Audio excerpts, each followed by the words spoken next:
안녕하세요. 다산에드 전병칠 원장입니다.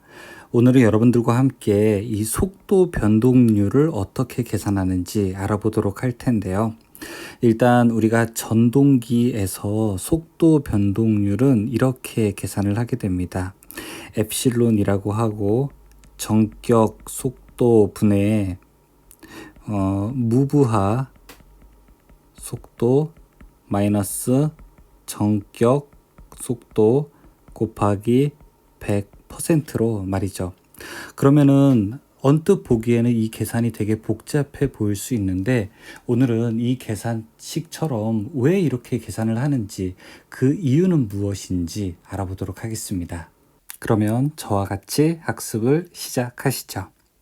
자, 제가 비유를 들어서 어떤 월급을 받는 경우를 한번 말씀을 드려볼게요.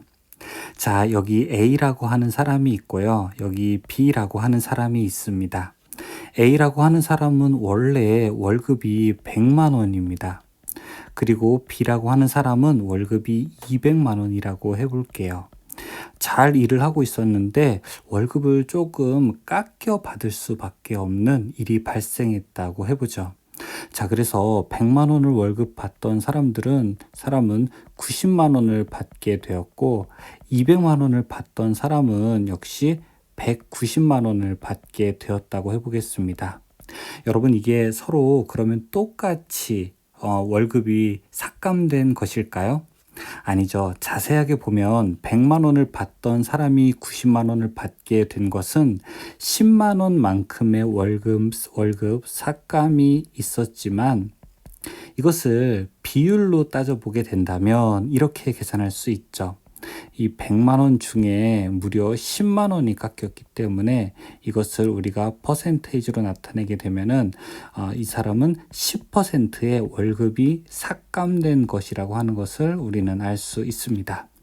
반면 200만 원 받던 사람이 190만 원을 받았다면 똑같이 10만 원의 월급이 삭감되었지만, 이 백분율로 나타내게 되면은 5%만 삭감되었다는 걸 알 수 있죠. 그래서 둘은 똑같이 10만 원만큼 월급이 깎였지만, 비율로 따져보게 되면 이 A라고 하는 사람이 퍼센테이지가 훨씬 더 높아서 5%포인트, 즉 훨씬 더 높은 임금 삭감 비율을 가지고 있게 되는 것입니다. 따라서 우리는 두 경우에 서로 공평하다고 생각을 하지 않고, A라고 하는 사람이 월급이 더 많이 깎였네? A라고 하는 사람이 조금 더 어려울 수 있겠구나, 이렇게 생각을 하게 될 겁니다. 자, 이제 이걸 가지고 우리는 전동기에 가져오게 될 겁니다. 이 개념을 그대로 전동기에 가져오게 된다면 여기 어떤 모터가 있습니다. 이 모터가 있는 상태가 우리가 무부하 상태라고 한번 해보죠. 무부하 상태라고 하는 것은 부하를 아무것도 안 달았다는 겁니다. 예를 들어 선풍기로 생각을 하게 되면 선풍기의 날개를 떼어버리고 그냥 모터 혼자서 회전시키는 거죠. 맞습니다.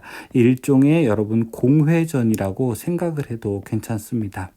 이 무부하 상태일 때 전기를 쭉 넣어서 이 무부하 상태로 돌리는 이 전동기의 속도가 있을 텐데, 이것을 우리는 무부하 속도라고 이야기를 할 거고요. 제가 이렇게 써볼게요. 무부하 속도라고 쓸 거고요. 그 다음에 이제 원래 이 전동기는 실제로 한 10kg 정도를 들어올릴 수 있는 전동기라, 여기 이렇게 10kg 정도의 무게를 달았을 때 전동기를 돌리는 거, 이거를 전격 속도라고 한번 해볼게요. 여러분, 둘 중에 어떤 게 더 빠를까요? 선풍기의 날개를 달고서 돌리는 것과 선풍기의 날개를 떼고 돌리는 것, 둘 중에 어떤 게 속도가 더 빠를까요? 아마 이 문제에 대해서는 다들 쉽게 대답을 하실 수 있을 겁니다. 맞습니다. 무부하 속도가 더 빠르게 됩니다. 왜냐하면 부하가 없기 때문에 훨씬 더 토크가 낮게 되어서 속도가 빠를 수 있게 되는 것이죠. 이 자동차에 아무도 타고 있지 않은 것과 승객이 많이 타고 있는 것에 분명한 속도 차이가 있는 것처럼 말이죠. 이제 전동기로 한번 가볼까요? 여기 A라는 전동기가 있고 여기 B라는 전동기가 있다고 해볼게요.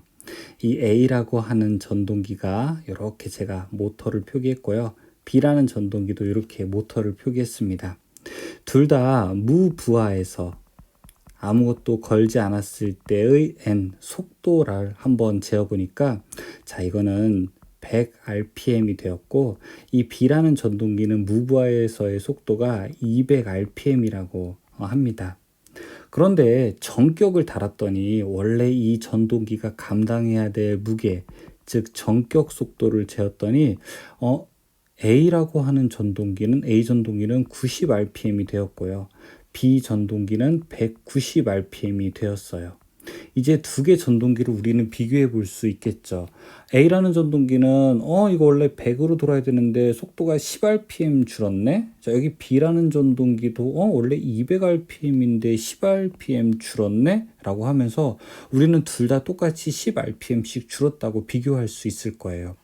만약에 둘 다 100, 100이었다면 단순하게 숫자 크기로 비교할 수 있지만 시중에 있는 전동기는 워낙 종류가 많기 때문에 단순하게 속도 비교하는 것은 우리가 얼마 정도 변동이 있는지 그 계산하기가 어려운 것 같아요. 자, 그래서 이것이 단순한 그 차이를 계산하게 보면은 이 속도 차이는 여기도 10rpm이고 자, 이쪽도 10rpm이 되지만 이것을 단순하게 절대 수치만 가지고 하면은 안 되고 비율로 계산을 해야 되는 것입니다. 그래서 여기서 바로 무슨 개념? 서로 속도 변동률이라고 하는 게 나오는 거죠. 식은 어떻게 쓸까요? 자, 이렇게 사용하게 됩니다. 속도 변동률이라고 하는 것은 바로 전격 속도 분의 무브화 속도 마이너스 전격 속도의 100%를 한 것을 속도 변동률이라고 하게 됩니다. A부터 한번 계산을 해볼까요? 이 A부터 따져보게 되면은 A의 속도 변동률은 전격이 아까 90이라고 했죠. 90분의 그 다음에 무브화가 100이라고 했고 다시 전격이 90이니까 곱하기 여기서 100%를 하게 되면 이 값을 구할 수가 있습니다. 그렇게 되면 여기는 11.11%가 되고요. 자, B의 경우를 한번 들어볼까요? 여기 B 전동기의 경우에는 전격이 190이었고요. 그 다음에 무브화가 200이고 여기에 바로 190을 곱한 상태에서 100%를 하게 되면은 5.26%가 나오게 됩니다. 즉 A 전동기의 속도 변동률은 11.11%이고 B 전동기의 속도 변동률은 5.26%이기 때문에 우리는 A 전동기의 속도 변동률이 더 크고 B 전동기가 속도 변동률이 더 작다는 걸 알 수 있죠. 즉 전동기의 성능을 좌우하는 여러 가지 요인들이 있는데 그 중에서 속도 변동률만 놓고 보았을 때는 B 전동기가 더 우수한 전동기라고 할 수 있습니다. 부하를 많이 걸던 부하를 적게 걸던 속도가 일정하게 나오기 때문에 예측할 수 있고 그 다음에 기계도 더 안정적으로 돌아갈 수 있게 되는 것이죠. 어떤 물체를 이동시키는 컨베이어 벨트가 공장에 설치되어 있다고 한번 해볼게요.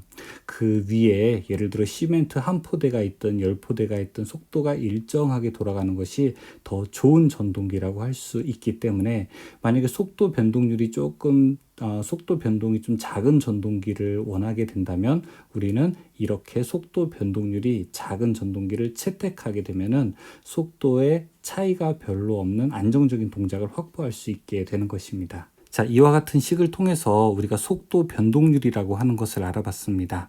전격 속도분의 무브화 속도 마이너스 전격 속도로 계산하게 되는 이러한 속도 변동률은 나중에 전압 변동률로도 가게 됩니다. 그 식은 바로 전격 전압분의 무브화 전압 빼기 전격 전압이 되는데 자, 이 이야기는 제가 또 나중에 기회가 되면 다루도록 하겠습니다.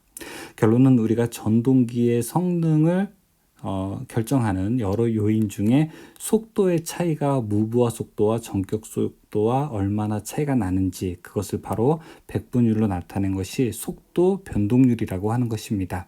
이렇게 우리가 차이로 나타내는 것은 변동률의 비율로 나타내는 이유는 전동기마다 가지고 있는 고유한 전격 속도가 다 다르기 때문에 이것들을 우리가 단순 비교하기 위함이라고 하는 것을 여러분들이 알아두시면 좋을 것 같습니다. 그러면 오늘은 속도 변동률에 대해서 여러분들과 함께 알아봤습니다. 감사합니다.